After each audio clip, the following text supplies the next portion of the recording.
ঢাকার যে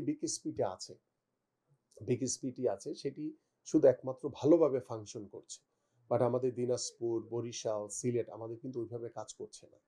সো আমরা এগুলোকে পরিপূর্ণভাবে অ্যাক্টিভ করতে চাই। পাশাপাশি আমাদের যে বিভাগীয় শহরগুলোতে আমরা বাকিগুলো যদি বিকেএসপি নির্মাণ করতে পারি, তাহলে যেই যে এলাকার যে প্রতিভাবান খেলোয়াড় রয়েছে তাদেরকে ওই বিভাগেই আমরা কিন্তু পড়াশোনা এবং খেলাধুলার সেই ব্যবস্থাটা করে দিতে পারবো।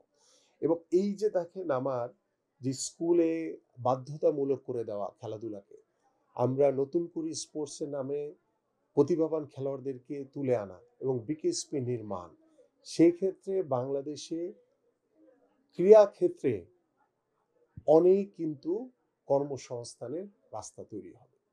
এবং আমাদের যেটি লক্ষ্য রয়েছে আমাদের মাননীয় ভারপ্রাপ্ত চেয়ারম্যান জনাব তারেক রহমানের, যে আল্লাপাক যদি আমাদেরকে এদেশের সাধারণ মানুষের ভোটে নির্বাচিত করে, আমরা 18 মাসে আমরা 1 কোটি কর্মসংস্থানের ব্যবস্থা করতে চাই।